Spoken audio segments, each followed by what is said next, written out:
You're at RT Podcast.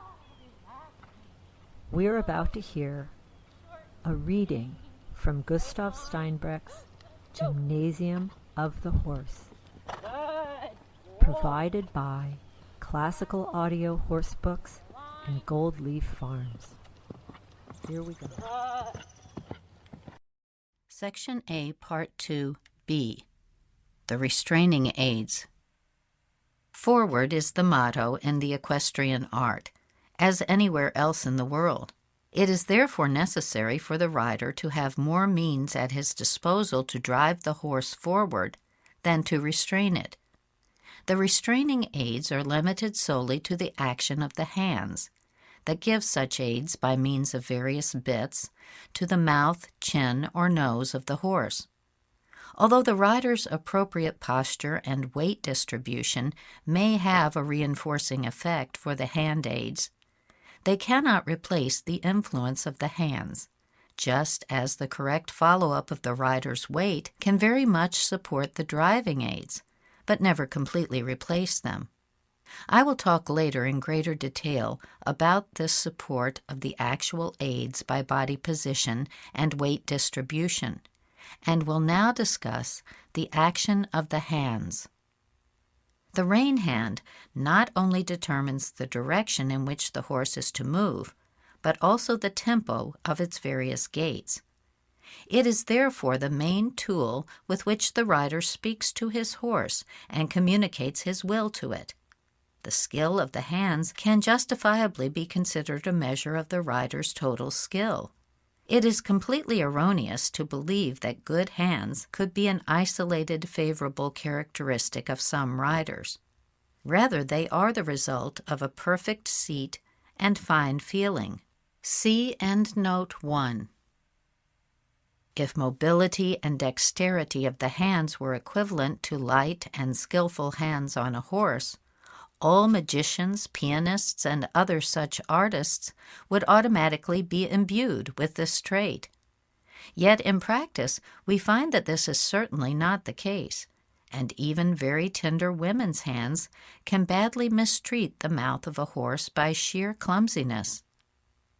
But we may see a rider with a fist that may have become sinewy and thick from heavy toil exercise his fine and sensitive horse with such assurance and skill that it is evident that the horse likes to work under him.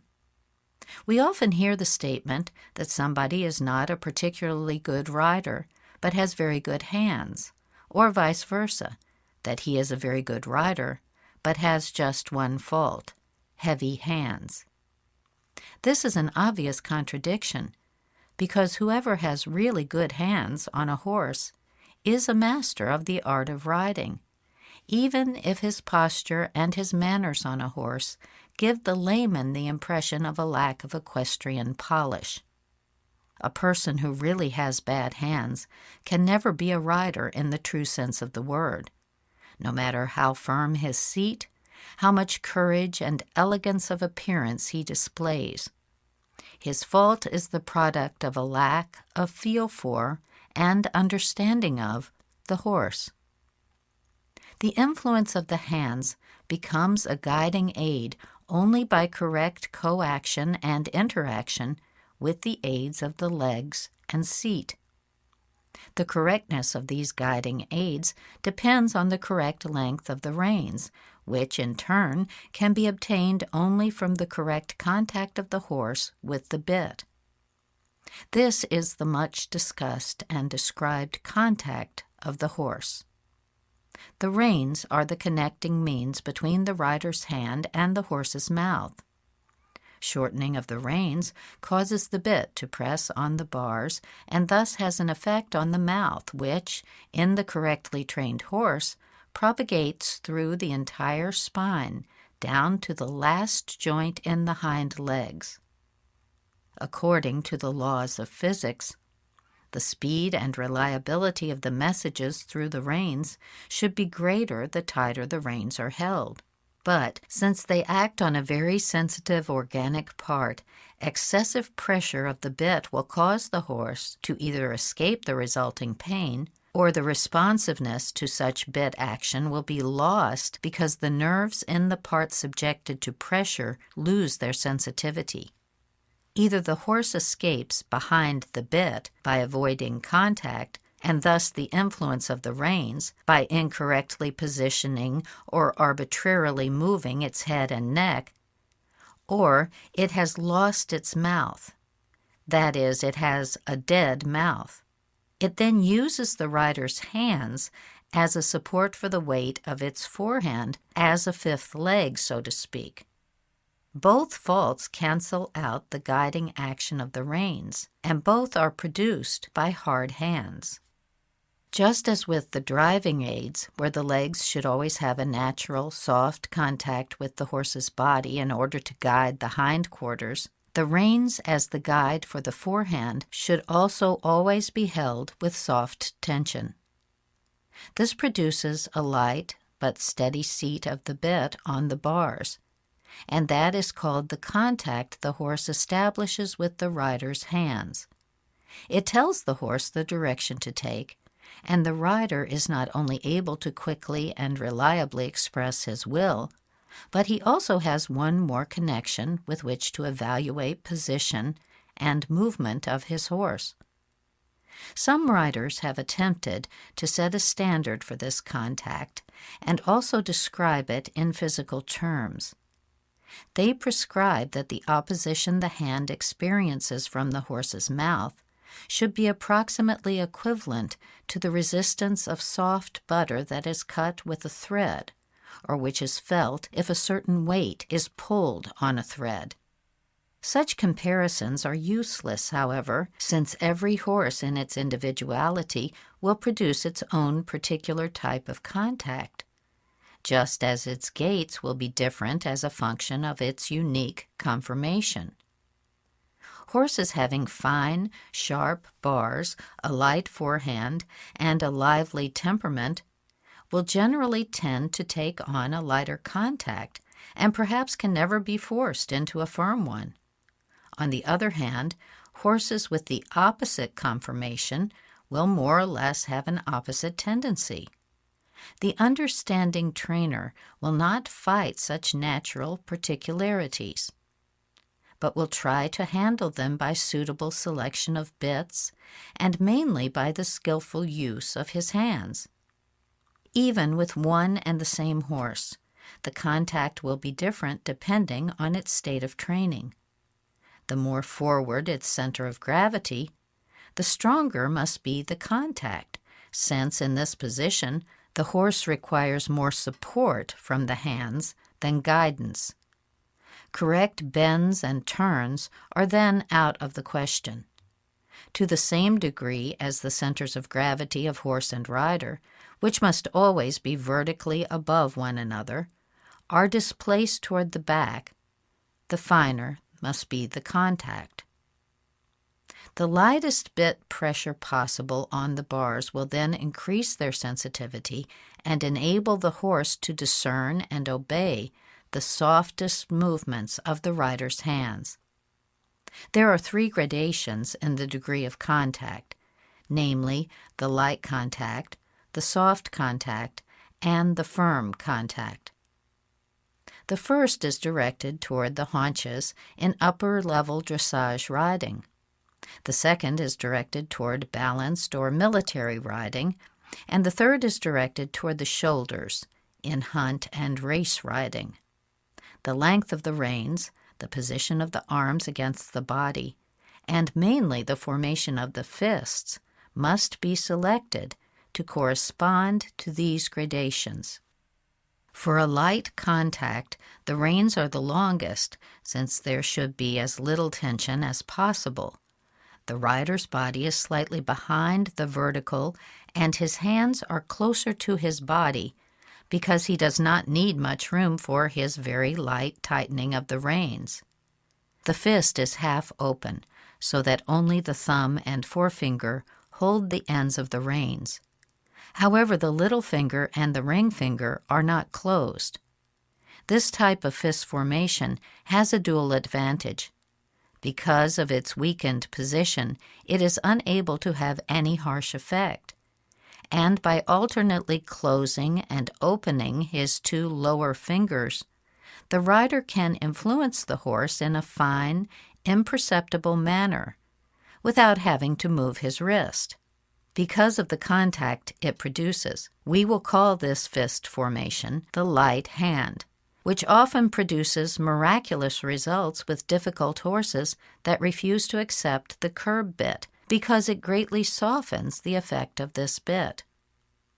For a soft contact, the reins are a bit shorter, the rein tension a bit greater, the rider's position vertical, and the position of his hands a hand's width away from his body so as to give him enough room for stronger hand movements. His fists form the soft hand, meaning they are closed in such a way that the last joint of the fingers is extended and a hollow fist is formed. The soft fist is also conducive to a weaker effect and forms in a way the middle between the light and the firm hand. Many riders accept the soft fist formation as the only correct and permissible way, and they are right if they restrict themselves to training military horses. If they go beyond that, however, or if they want to use it to ride the horse in its natural carriage, they will soon discover its inadequacy. The firm contact requires the shortest reins, partly because the rider's upper body is leaning more forward and his hands must be at a greater distance from the body for the often required strong pulls. While in the two previously discussed positions, the rider's lower arm should have a light, natural contact with his body.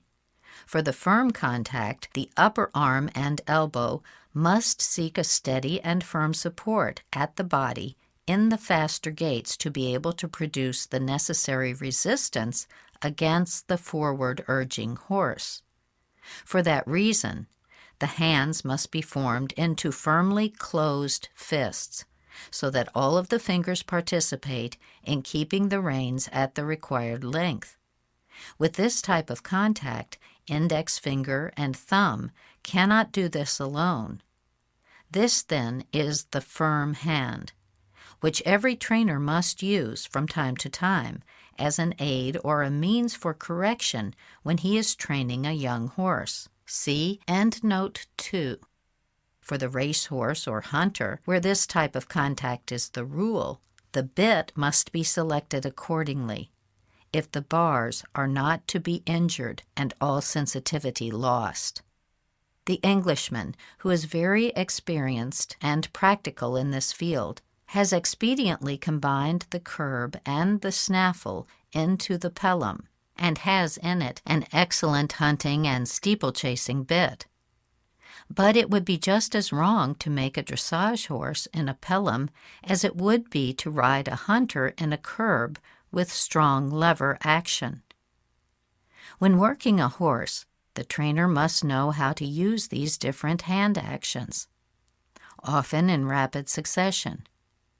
He must be able to keep the hesitant horse moving with a light hand, use his firm hand to get the horse that leans on the bit or pushes forward too much to settle down, and in between, use his soft hand to invite his horse to take on a quiet and uniform contact. The steady application of a firmly closed fist is the only punishment appropriate for the rein hand, regardless of the type of bit employed and whether one rides with one or both hands. Pulling and yanking on the reins is good for nothing other than injuring the tender mouth, making the horse head shy, and ultimately forcing it into such resistance that it will escape the rider's control completely, as by rearing and flipping over, running away, and so forth. If, in exceptional cases, the usual bit is of no avail, one should use the cavesson, the lunge line, or the pillars. See Endnote 3.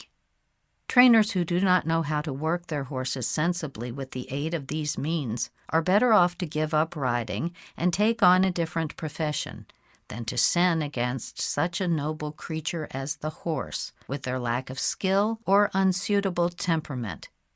For that reason, I also cannot exclude from this rule the so-called sawing, which some experts use and consider permissible. These are quick, unexpected jerks on the bit to punish the horse for some bad habit, such as leaning on the bit or sticking out its tongue.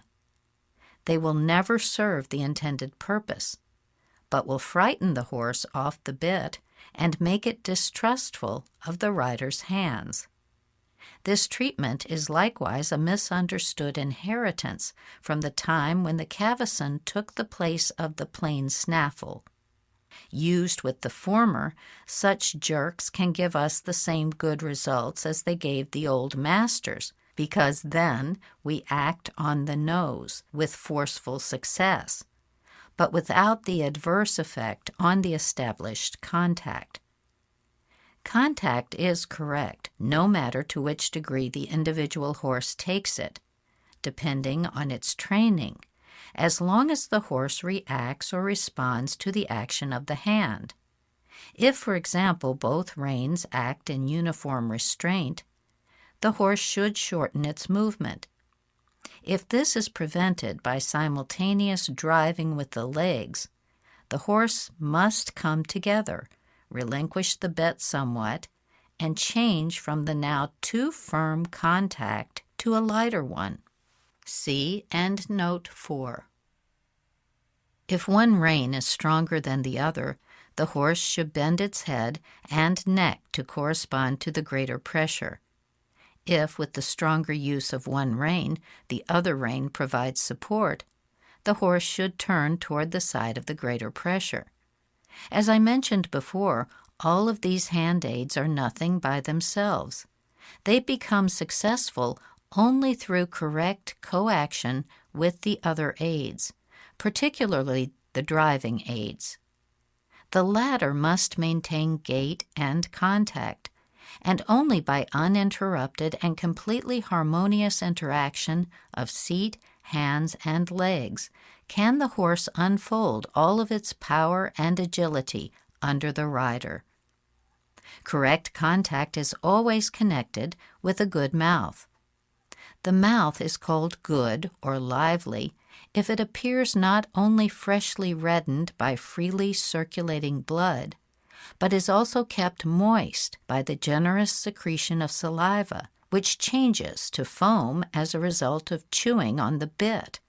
In this state, the mouth will always be sensitive and active. The rider must therefore invite horses that tend to have a dry mouth to chew on the bit by way of repeated gentle reminders with his hands, the so-called light arrests, half halts, again enhancing the secretion of saliva. Although good contact requires a good mouth, a lively mouth is not always connected with the correct contact, since the latter is the result of correct work and guidance of the horse, while the former may be innate. Horses which by nature have a very acute sensitivity and develop extensive saliva flow from merely the presence of the bit, a foreign object in their mouth, may nevertheless completely lack the correct contact. The dead mouth is already externally evident from its dry appearance and bluish coloration, the latter being produced by an accumulation of blood in the veins. The rider's hand recognizes it immediately when the horse does not react to his aids and responds to his half halts neither by chewing nor taking on a lighter contact, but leans on the hand with unchanging pressure. This fault may be innate and may have its origin in great insensitivity and general laziness, or it may have been developed by incorrect treatment. Young, green horses that are tight in the throat latch and whose center of gravity by nature is far forward or which, because of weak hindquarters, cannot be trained to come off the forehand, often have this fault for a long time until its causes are gradually eliminated by training. Riders who use up their horses in their natural carriage and are unable or unwilling to eliminate such faults fear the dead mouth greatly and appreciate a naturally good mouth that much more. A rider's good hand is distinguished by steadiness and lightness. If these two characteristics could be developed separately, the former by secure support of the arms on the upper body, the latter by correct fist formation, we would find riders with good hands much more frequently than is in fact the case. But how can the hand obtain a quiet position by way of support for the arms from the body if the body itself is continuously shaken by the movement of the horse? If this is the case, the rider must, to the contrary, freely balance his arms by keeping their joints relaxed, so as to absorb any shocks in the arms themselves, and thus maintain the hands steady, similar to the waiter who balances a tray of filled glasses, not with his elbow flexed, but with a freely extended, relaxed arm. The same applies to the lightness of the hand. Just as the rider's body cannot always properly follow the horse's movement, the hand cannot do it either. It will always have an inhibiting and interfering influence on the horse's way of going, which is the reason why a hard, clumsy seat on a horse always results in a hard hand, no matter how lightly the hands carry the reins. The light and steady hand depends on the light and steady position of the upper body, and it in turn depends partly on the correct position and the resulting correct gaits of the horse.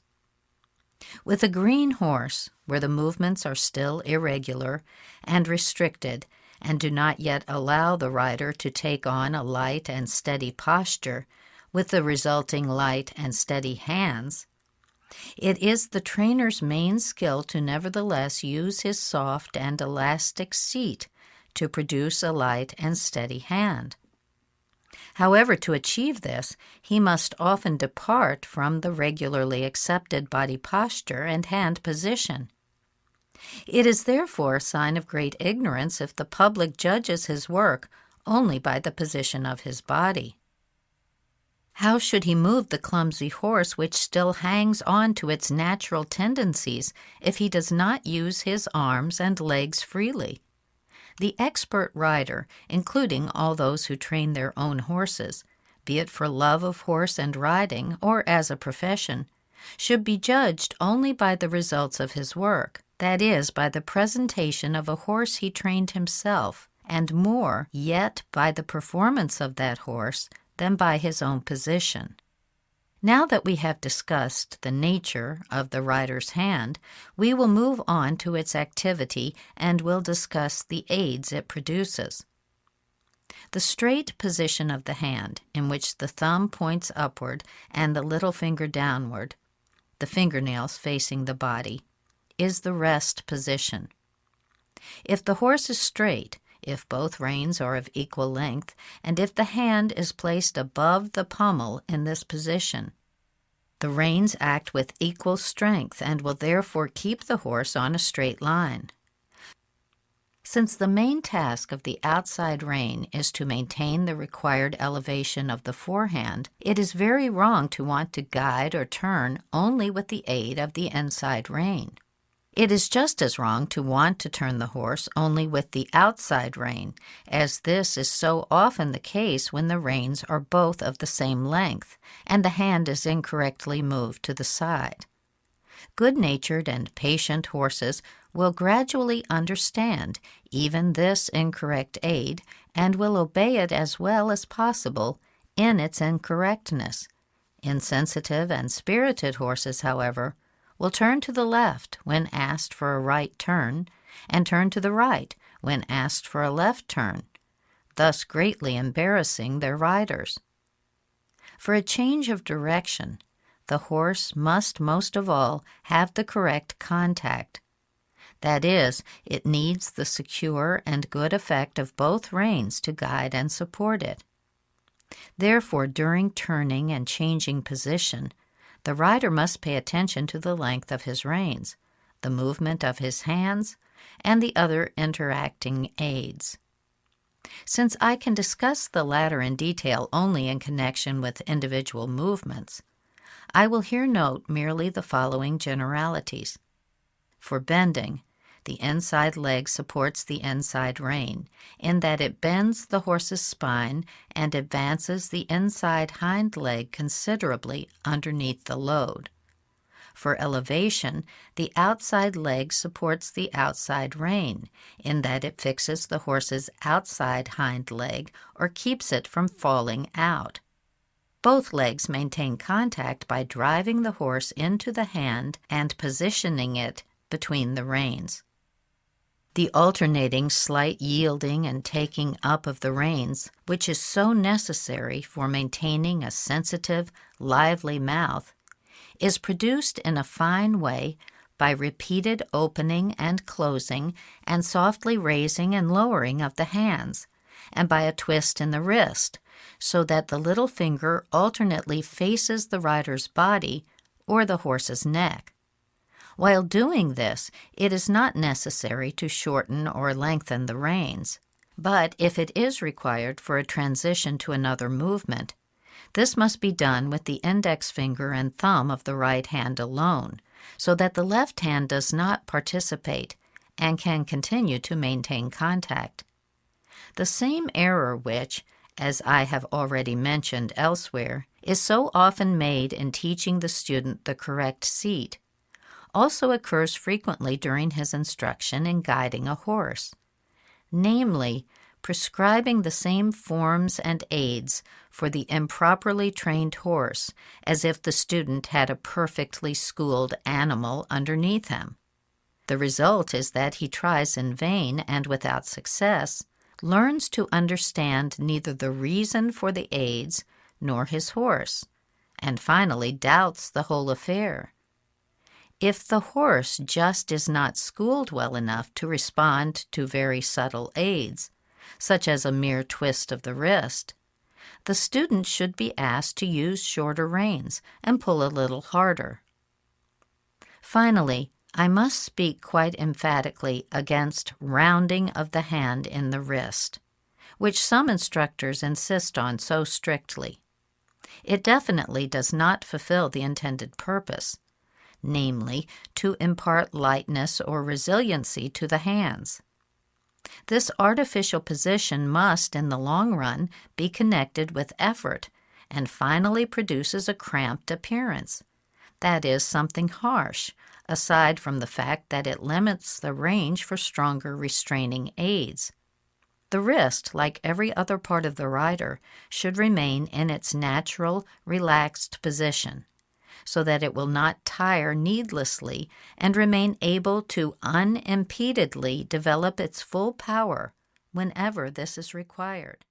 See Gymnasium des Pferdes, or Gymnasium of the Horse, wird von Classical Audio, Horsebook and Global Leaf Horse Farms, Alachua, Florida, zur Verfügung gestellt. Vielen Dank an Classical Audio Horsebooks, dass Sie uns dieses Buch heute vorlesen. Das sind sehr gute Anmerkungen, die wir uns alle eintratschen sollten. Vielen Dank.